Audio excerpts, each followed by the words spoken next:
আসসালামু আলাইকুম, সবাইকে স্বাগতম স্করপিয়ন্স বিডির আর একটি নতুন ভিডিওতে। আর চলে এলাম আপনাদের সামনে নতুন একটি গ্যাজেট নিয়ে। গ্যাজেটটা কি? ফিল ওয়ার্ল্ডের মনিটর। যারা অ্যাডভান্স ভিডিওগ্রাফি বা সিনেমাটোগ্রাফি করছেন তাদের জন্য এই ভিডিওটি হতে পারে অনেক উপকারী। তো ভিডিওটি স্কিপ না করে পুরো ভিডিওটি দেখতে থাকুন। তার আগে চলুন করে নিই এটার আনবক্সিং। তো চলুন আমরা বক্সটির মধ্যে কি কি আছে সেটি দেখে নিই। প্রথমেই আছে মনিটরটা আমরা পরে দেখছি আর কি কি কন্টেন্ট আছে সেটা দেখে নিই।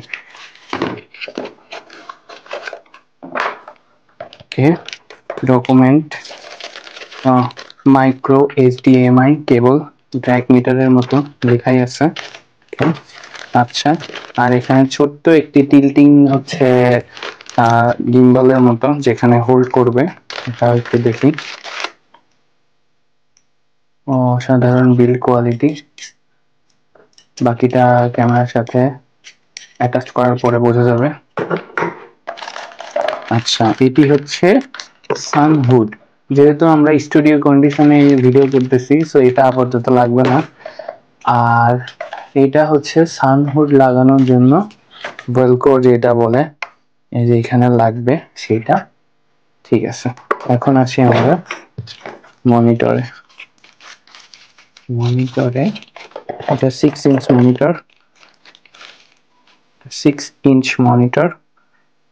অসাধারণ বিল্ড কোয়ালিটি, পেছনে ব্যাটারি অ্যাটাচ করার জন্য। আর বাকিটা আমরা আস্তে আস্তে দেখাবো। ওকে, আমরা এই ফিজিক্যাল বাটনগুলো দেখবো আর কি কি পোর্ট আছে সেগুলো এক নজরে একটু দেখে নিই। প্রথমেই থাকছে টাচ আর পাওয়ার অফ আর অন এর বাটন। তারপরে এখানে গিম্বল বা হচ্ছে যে অ্যাডাপ্টিং মাউন্টটা দেওয়ার জন্য সেই হচ্ছে হোল। আর সাথে হচ্ছে টুইস্টিং যেটা যেটা মাউন্ট করলেও ইজিলি টু টিল্ট করা যায় এইভাবে। আর এখানে হচ্ছে মেনু যে হুইলটা দিয়েছে সেটা। এখন সাইডে আছে হচ্ছে একটা এইচডিএমআই ইন, এইচডিএমআই আউট আর ডিসি আউট 8 ভোল্টের। আর এই সাইডে আরেকটা আছে এসডি কার্ড ইনসার্ট, যেখানে হচ্ছে আমরা ইচ্ছা মতো আমাদের লোডগুলো ইনসার্ট করতে পারবো। আর এখানে আরেকটা আছে হচ্ছে ডিসি ইন 12 ভোল্টের আর আরেকটা মাউন্ট করার অপশন। এখানে টোটাল 3টা মাউন্ট করার অপশন আছে, তো আপনার যে কোনো সাইডে মাউন্ট করতে পারবেন। আর এখানে হচ্ছে হেডফোন জ্যাক আছে, যেটা কারণে অডিও মনিটরিং এর জন্য খুব হেল্পফুল। আর এখানে ডিসি ইন 5 ভোল্টের টাইপ সি, মানে আপনারা শুধু ব্যাটারি না ডাইরেক্টলি হচ্ছে টাইপ সি দিয়েও মাউন্ট করতে পারবেন, ডিসি ভোল্ট কানেক্টর দিয়েও আস্তে আস্তে করতে পারবেন। ওকে, আমরা চলে আসি এখন ফিল ওয়ার্ল্ড মনিটরটাতে ক্যামেরার সাথে কিভাবে কানেক্ট করব। যেহেতু এখানে 2D বা একটা 3D হচ্ছে গিম্বলের মতো দিয়ে দিছে, যেটা ক্যামেরার কোল্ড শু মাউন্টের সাথে এখানে কানেক্ট করে। আর এইখানে হচ্ছে ক্যামেরার মনিটরের হচ্ছে দুইটা জায়গায় হচ্ছে মাউন্ট করার জন্য 2টা পোর্ট দেওয়া আছে। এখানে হচ্ছে টুইস্টিং এর একটা ব্যাপার আছে, যেটা অ্যাটাচ করলে আপ ডাউন বা টিল্ট করলে কখনোই ইজিলি খুব টিল্ট করা যাচ্ছে। এই যে ইজিলি আমি টিল্ট করতে পারছি, যেটা অন্যান্য মনিটরের সাথে দেয়া যায় না। আর এখানে যে ব্যাটারি যে মাউন্ট করার জন্য, এটা 2 ধরনের ব্যাটারি মাউন্ট করার জন্য অপশন দিয়েছে। একটা হচ্ছে সনি এনপিএফ ব্যাটারি আর হচ্ছে ক্যাননের হচ্ছে এলপি ব্যাটারিগুলো কানেক্ট করার জন্য অপশন দিয়েছে। আর ব্যাটারি রিলিজ করার জন্য এখানে কুইক রিলিজ একটা বাটন দিয়েছে, এটার কারণে এটা কুইক রিলিজ হয়ে যাবে। যেমন আমি একটা কানেক্ট করে দেখি, কানেক্ট হয়ে গেছে। এখন সেটা পড়বেও না, নড়াচড়াও করবে না, easily Mount, easy to release কি জন্য কিভাবে, এই যে দিলাম, হয়ে গেল। আমরা এখন মনিটরের ইন্টারনাল ফাংশনালিটি দেখব, যে এখানে আসলে কি কি ফাংশন দ্বারা আছে বা কিভাবে এই মনিটরটা কাজ করে। তো মনিটরে প্রথমেই খুব মজার একটা বিষয় আছে, যে এটা জুম আউট জুম ইন করা যায়, মোবাইলে যেরকম আমরা করি ঠিক ওইভাবে। এই যে ডান সাইডে দিলে পরে ভলিউম রকারের মতো কাজ করবে, আপ ডাউন হবে। ওকে, আর বাম সাইডে আপ ডাউন করলে ব্যাকলাইট এর আপ ডাউন হবে।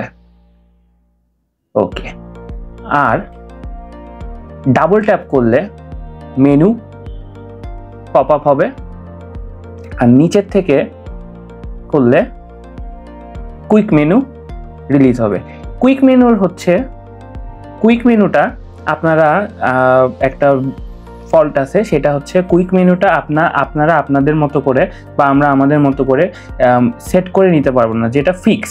এটা এরকমই থাকবে, এটা এরকমই থাকবে, এরকমই থাকবে। তাহলে আমরা এখন মেইন মেনুতে চলে যাই। ওকে, আমরা এখন মেইন মেনু ফাংশনগুলো দেখবো যে মেইন মেনুতে কি কি আছে। ডাবল ট্যাপ করলে মেইন মেনু চলে আসবে। মেইন মেনুর সর্বপ্রথমেই আছে এক্সপোজার। এক্সপোজারে এখানে অল ওয়েভ আছে, প্যারেড আছে, ভেক্টর আছে, হিস্টোগ্রাম আছে। হিস্টোগ্রামটা অন অফ করা যাবে। দেন হচ্ছে ফোকাস অ্যাসিস্ট অফ, তারপরে অন, তারপরে অডিও মিটার অফ অন করা যাবে, জেব্রা করা যাবে, মোনোক্রোম করা যাবে, ফ্ল্যাশ কালার করা যাবে, তারপরে রিটার্ন। তারপরে আমরা এখানে যাব হচ্ছে ফ্রেমিংটা। ফ্রেমিংয়ে এখানে হচ্ছে 9 grid, safety marker, center marker, marker matte, marker color, তারপরে আবার রিটার্ন। মার্কার সেফটি মার্কার আর মার্কার ম্যাট বা মার্কার কালারটা এইগুলো আপনারা চাইলে একসাথে অন অফ করে রাখতে পারবেন। এরপরে আমরা যাব হচ্ছে আর একটা মেনুতে, যেখানে হচ্ছে scan mode, video effect, anamorphic mode, audio auto mirror, zoom time, freeze, pixel to pixel, তারপরে আরও অনেক। এরপরে আমরা যাব কালার গ্রেডিংয়ে। কালার গ্রেডিংয়ের যেই ফিচারগুলো আছে এখানে এইচডিআর, লাট হচ্ছে সুইচ, লাট ইম্পোর্ট, মাইক্রো এসডি কার্ডের ইনপুট করার মাধ্যমে আপনারা নিজেদের পছন্দ মতো লাট এখানে ইম্পোর্ট করতে পারবেন। দেন হচ্ছে কালার টেম্পারেচার আপ ডাউন করতে পারবেন, ব্যাকলাইটের হচ্ছে আপ ডাউন করতে পারবেন, ব্রাইটনেস, কন্ট্রাস্ট, হিউ, শার্পনেস এবং সো অন। দেন এখানে সেটিংসের একটা আছে হুইলটা যে আপনারা চাইলে হচ্ছে নিজেদের মতো করেও হচ্ছে টাচ যখন অফ থাকবে, এই যে টাচ এখন অফ করে দিলাম, টাচ অফ করে এখন আমরা হুইলের মাধ্যমেও হচ্ছে কাজ করতে পারবো, যেটা ফিল ওয়ার্ল্ডের একটা ইউনিক ফিচার, যেটা অন্যান্য মনিটরে সাধারণত থাকে না। আর একটা ইউনিক ফিচার হচ্ছে যে এই গিম্বালটা অনেক মনিটরের সাথে দেয় না, যেটা অনেক দামি দামি মনিটরের সাথে জানেন, যেমন সিম্বল, তারপর লিলিপুট, এই মনিটরগুলোর সাথে দিয়ে থাকে না। তো আমরা হুইলের মাধ্যমেও কাজ করতে পারবো যদি আমরা এখানে প্রেস করি। দেখেন একবার প্রেস করলে কুইক মেনু অন অফ হবে, দেন হচ্ছে এটা মুভ করা যাবে, আর টাচ অন করে দিলে তখন তো টাচ থাকবেই। এখন এটার শুধুমাত্র যে হচ্ছে গুড সাইডই আছে এমন না, এর কিছু ব্যাড সাইড বা হচ্ছে ডিমার্কও আছে। সেটা হচ্ছে যে এর ইন্টারনাল রেকর্ডিং কোনো অপশন নাই, যেটাতে আমরা হচ্ছে রেকর্ড করে এখানেই স্টোর করতে পারবো। আর একটা হচ্ছে এর যে কুইক স্ক্রিনটা, কুইক যে মেনুটা, ওইটা আমরা হচ্ছে নিজেদের মতো করে সেট করে নিতে পারবো না। এটা ছাড়া আর কোনো ডিমেরিটস আমার কাছে মনে হয় নাই। এখন আসি যে এই স্ক্রিনটা বা এই ডিওপি মনিটরটা আসলে কাদের জন্য। যারা আমরা নতুন শুরু করতে যাচ্ছি ইউটিউবিং, তাদের জন্য এই ডিওপি মনিটরটা না। ডিওপি বলতে আসলে কি বোঝায়? ডিরেক্টর অফ ফটোগ্রাফি বা সিনেমাটোগ্রাফি বোঝায়। ডিওপি মনিটরটা আসলে কাদের জন্য?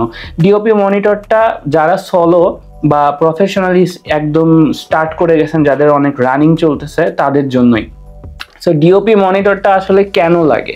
ডিওপি মনিটরটা লাগে এই কারণে যে অনেক যেই কনজাস্টেড যেই লেন্সগুলো আছে, কনজাস্টেড লেন্সগুলো বলতে বোঝাইছি যে হচ্ছে ওয়াইড লেন্স না, মানে প্রাইম যেরকম 50 প্রাইম, দেন হচ্ছে 75, 85 যে প্রাইমগুলো আছে, সেগুলোতে স্ক্রিনটা অনেক চেপে আসে, দূরে রাখতে হয়, ডিস্টেন্সটা বেড়ে যায়। সো দূরের থেকে আসলে বোঝা যায় না যে ফ্রেমিংটা কেমন হচ্ছে বা কালারটা কেমন আছে, হিস্টোগ্রামটা কেমন আছে, দেন হচ্ছে ফোকাসিংটা পাচ্ছে কিনা ঠিক করে, দেন ফ্রেমিংটা হচ্ছে ঠিকঠাক মতো আছে কিনা। এগুলো ওই ছোট ক্যামেরার ছোট স্ক্রিনটাতে, মনিটরটাতে আসলে বোঝা যায় না। আবার বাইরে গেলেও যে ক্যামেরাতে যে প্রপার যেই হচ্ছে লাইটিংয়ের যে ব্যাপারটা, সেটাও আসলে বোঝা যায় না। পুরোপুরিভাবে নির্ভর করতে হয় ম্যানুয়াল সেটিংসের উপরে। তো যখন আপনারা এই স্ক্রিনটা বা মনিটরটা আলাদা করে ইউজ করতে পারবেন, সানহুড সহ, যেটা বাইরে গেলে একদম ঠিকঠাক মতো দেখতে পারবেন আপনার লাইট কিরকম আছে, আপনার কালারটা কেমন আছে, আপনার ফোকাসিংটা ঠিক মতো পাচ্ছে কিনা, আপনার ফ্রেমিংয়ের কোন গ্রেডিংয়ে হচ্ছে আছে, কোন হচ্ছে সাইডে আছে, রুল অফ থার্ডের ব্যাপারটা আছে, রুল অফ থার্ড জানতে চাইলে আমরা সেটা আলাদা একটা ভিডিওতে ডিসকাস করব। তো এটাই হচ্ছে এই ডিওপি মনিটরের আসলে বেনিফিট, যে যারা সলো ক্রিয়েটর বা যারা একটু প্রফেশনালি একটু আরো হায়ার লেভেলের কোয়ালিটিটা এক্সপেক্ট করতেছেন তাদের জন্যই অ্যাকচুয়ালি এই মনিটরটা। আদারওয়াইজ যারা নতুন শুরু করতে যাচ্ছেন তারা এটাতে ইনভেস্ট করতে পারে, it's a good investment. But যারা নতুন আসলে আসেন, অনেকেই ছেড়ে দেই বা অনেকে আমাদের মুড সুইং হয় বা আমরা সুইচ আপ করি অন্য কিছুতে, তো তাদের জন্য এটা আসলে নিয়ে পরবর্তীতে সেল করে লস করে আসলে কোনো লাভ নাই। এই ভিডিওটা আসলে স্পন্সর করেছে এডিটেক। এডিটেক হচ্ছে একটা অ্যান্ড্রয়েড অ্যাপ ডেভেলপার বা ওয়েবসাইট ডেভেলপার, ফ্রিল্যান্সিং একটা কোম্পানি। বর্তমান তো এআই এবং ডিজিটাল যুগ, আপনারা সবাই কম বেশি এআই বা অ্যান্ড্রয়েড যে বিভিন্ন রকম অ্যাপ আপনারা ইউজ করেন, এবং অনেকে আপনারা চান যে আপনাদের নিজস্ব কোনো অ্যাপ বা ওয়েবসাইট, বা যারা ই কমার্স আছেন তাদের তো অ্যাপ বা হচ্ছে ওয়েবসাইট লাগেই। তো তারা যারা আছেন তারা চাইলে এখানে কম খরচে বা আপনারা তাদের সাথে আপনাদের পছন্দ মতো ফিচার অনুযায়ী আপনারা যেই ফিচারই বলবেন না কেন, যেই ফিচার যেভাবে বলবেন সেইভাবেই তারা অ্যান্ড্রয়েড অ্যাপ এবং ওয়েব ডেভেলপ করে আপনাদেরকে দেবে। এবং তাদের all over the world approximately এখন 50টার বেশি প্রজেক্ট অলরেডি কমপ্লিটেড, এবং রানিং কিছু অসাধারণ প্রজেক্ট আছে যেটা এখনও কমপ্লিট হয় নাই। কমপ্লিট হলে হয়তো আমি আপনাদের সাথে তুলে ধরবো, যদি তারা আমাকে সেই সুযোগটা দেয়। তো তাদেরকে অনেক ধন্যবাদ যে এই ভিডিওটা স্পন্সর করার জন্য। আমরা এখন আসি, আশা করি সবাই ভালো থাকবেন, সুস্থ থাকবেন। আর আমার চ্যানেলে নতুন হয়ে থাকলে please subscribe, share and like the video.